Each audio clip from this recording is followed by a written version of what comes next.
the match between Chelsea and Liverpool is going to be one of the most blockbuster fixtures in this season's Premier League Championship, as well as it's going to be the crown jewel of this weekend's match week 8. Now, Chelsea travel away to Anfield, Liverpool looking in the driving seat, top of the league.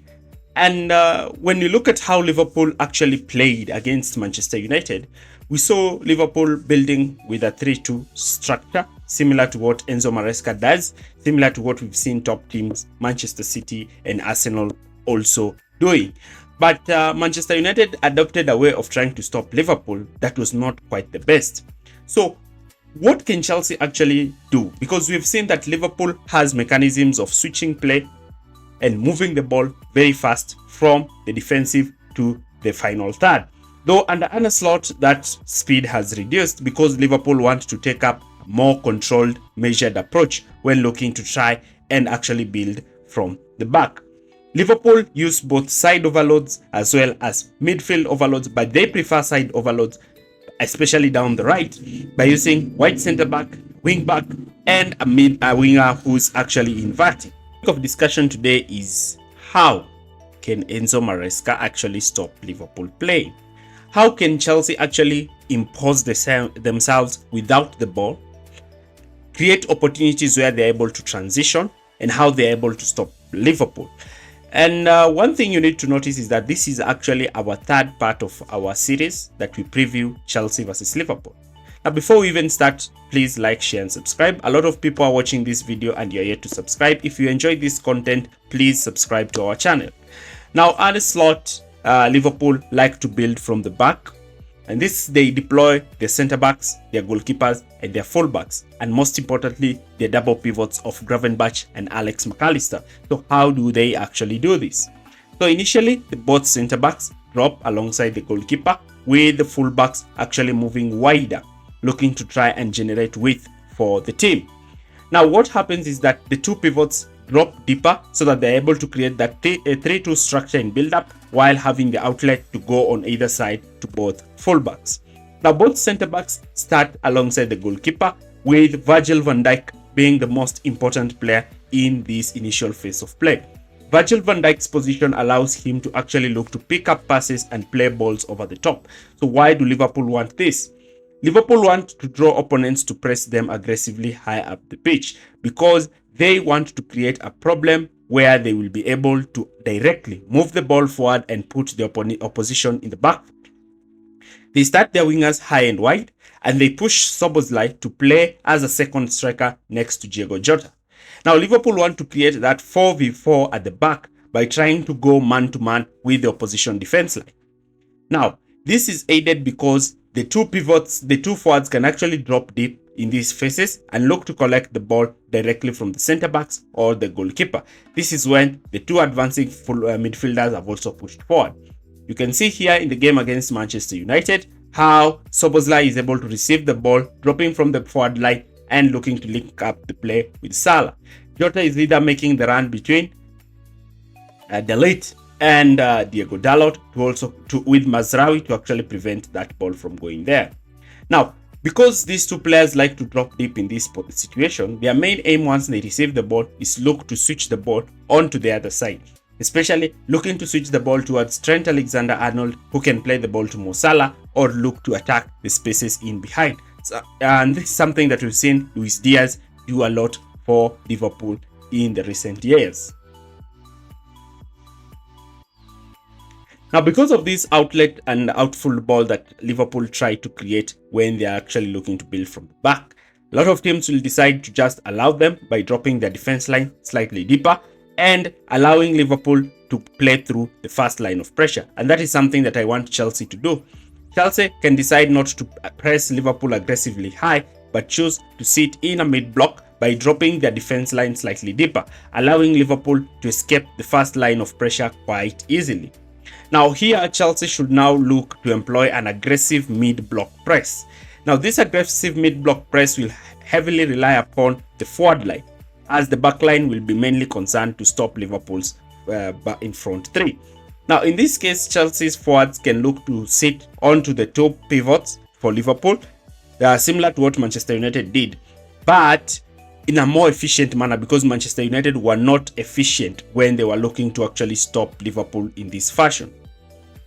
Now, the pressing against players such as Virgil van Dijk should be aggressive, while all passing options should be well covered.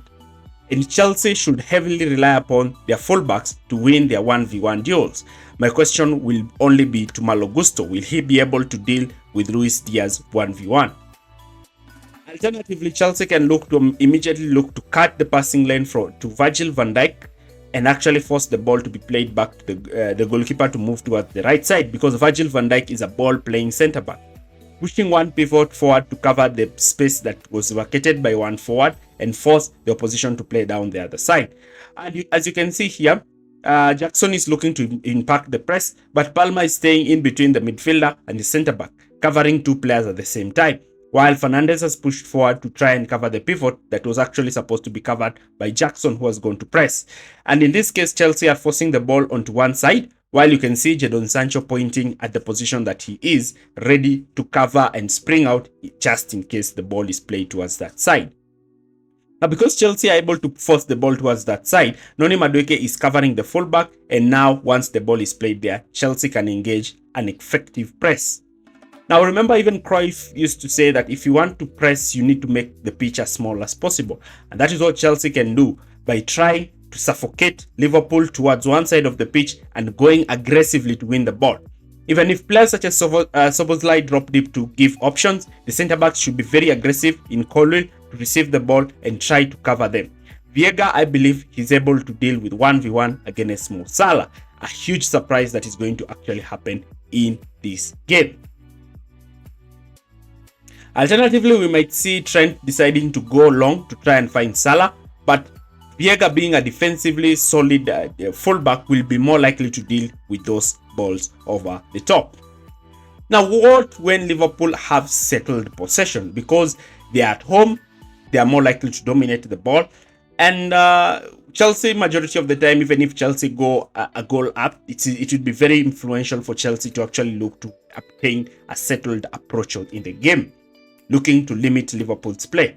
So Liverpool like to build with a 3-2, with Robertson inverting in the backline and McAllister and Gravenberch dropping so that they can create that 3-2 build-up structure.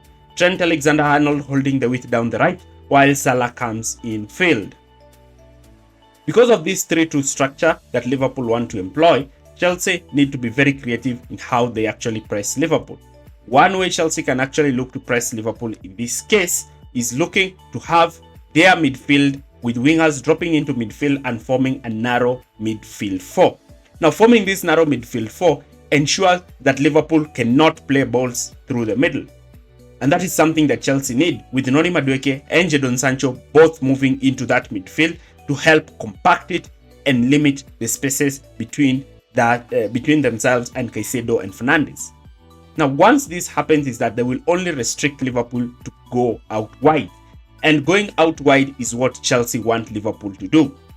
One way Chelsea can do this is by either using one forward to try and cover one centre-back while putting up pressure against Virgil van Dijk. This is something that Chelsea did against West Ham, using two forwards, using that flat, narrow 4-4-2 structure, covering the midfield and doubling up in the wide areas. And in this case, you can see how Jackson is actually looking to press. The pressing strategy here, you can see Palmer has restricted the pass onto the left-sided centre-back and is forcing West Ham to play the ball towards the right. Now, in this case, because Palmer is covering that passing option, Jackson can sit on the pivot and also look to immediately press. And this forces West Ham to actually go back, limiting them from progressing with the ball higher up the pitch. And it is something that Chelsea can employ and trying to contain Liverpool as they try to weigh down the minutes, as well as regain some momentum and conserve some energy in the game. Here again, you can see that Chelsea have forced West Ham to go wide. The position of Sancho is quite interesting, and the position of Jackson, who's putting up pressure onto the wide centre-back, forcing him to play the ball onto Aaron Wan-Bissaka, who's playing as the fullback in this case. Once the ball is played towards Aaron Wan-Bissaka, Jackson steps up, tries to win the ball off the blind side of the defender, actually wins the ball, and now you can see the position of Sancho, the position of Enzo Fernandez, Caicedo, and the position of Cole Palmer, who will actually set up Chelsea to score this goal. So the ball is won. Sancho plays the ball back to Fernandez. Fernandez can see Caicedo is free, ready to receive the ball, and now Noni Madueke in that position can look to actually receive the ball and link up with Cole Palmer, putting Chelsea in a very dangerous situation, ready to attack and capitalize against Liverpool. Now, because of this 4-4-2 structure that Chelsea employ, they're able to cover the central zones, and they're also able to double up in the wide areas, using wingers to cover fullbacks, using fullbacks to cover wingers. Now, what next after that? Now, because Chelsea will be employing a narrow 4-2-4 structure, the midfielders need to know when to spring out to cover the pivot so that Liverpool are not able to exploit their central overload. Now, because they are not able to exploit the central overload, the wide centre backs should also know how to be covered, especially by the Chelsea's wingers. In this case, what you'll realize is that Chelsea will look to try and force the ball towards the left, and we know how Luis Diaz likes to shift across to receive the ball and look to play a diagonal pass. So Gusto needs to be very touch tight on Luis Diaz, while Sancho needs to be very keen with the runs of Trent Alexander-Arnold and ensure that Trent Alexander-Arnold does not receive a quick shift of play with a lot of time and space, because he can look to play passes in behind, especially for the runs of Diego Jota and Mo Salah, who are very, very dangerous when Chelsea will be facing Liverpool. Now, in this case, Chelsea's wingers need to play extra hard, especially Jadon Sancho, looking to track Trent Alexander-Arnold, receive the ball, and look to immediately hit Liverpool with Chelsea's devastating counter-attacks. One benefit that Chelsea will have in this game is that they will have a lot of space in behind, which they can exploit, which they can link up and look to actually slip players into good and accurate positions. Now, we saw this when Chelsea were playing Brighton at home, the position that Chelsea took in that 4-4-2, and how the two double pivots were not afraid to step out and try to deny Brighton any space with the ball.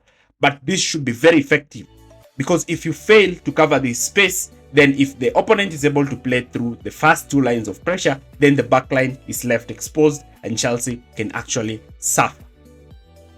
So, is that a way that Chelsea can counter Liverpool? Yes. Chelsea's overall defensive organization and their pressing system is actually going to be the key metric on how Chelsea actually look to play through Liverpool and actually gain success against Liverpool in this devastating fixture. Liverpool, on the other hand, will be facing a team that is organized and knows actually how to counter them, and will be looking to exploit those spaces in behind.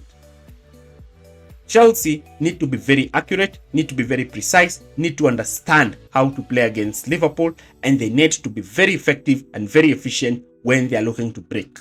The structure without the ball, the narrowing of midfield, and in denying Liverpool any spaces in between the lines is something that Manchester United did not do, but it's something that Chelsea should heavily work on to ensure they are able to get that competitive edge and be able to capitalize when Liverpool have the ball. Thanks for watching, and see you in our tactical preview for that game.